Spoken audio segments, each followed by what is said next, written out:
Senate Bill 249 is legislation that you all approved last year.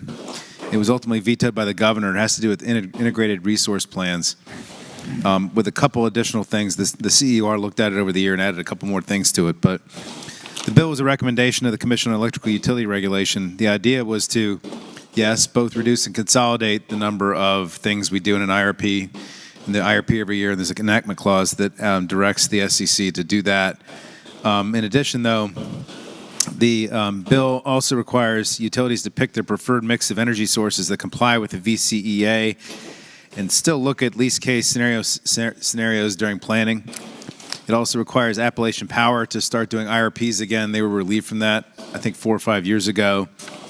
It also it eases the need to do IRPs to 3 years instead of one every 2 years, so they're not doing it as often. Utilities also don't have to submit RPS plans the year after they submit an IRP. And at least once every 5 years, the SEC has to look at eliminating things that aren't needed anymore.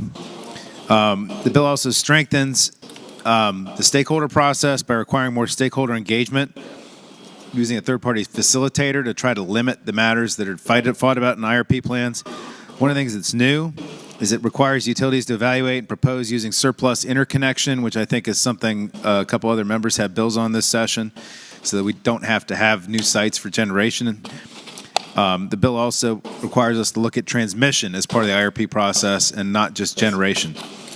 In the enactment clauses, it requires SEC to develop planning regulations based on the recommendation of a work group. It also, what's new, and one other thing that's new, is it asks us to look at co-ops to figure out which co-ops ought to be included in the IRP process, because 4 of our co-ops are now going to be producing more or selling more electricity than APCO, given the growth of data centers in Virginia.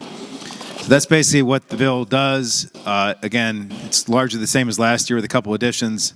I hope we could pass it.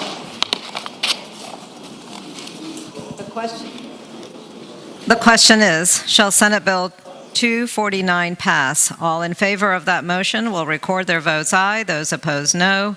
Are the senators ready to vote? Have all the senators voted? Do any senators desire to change their vote? The clerk will close the roll.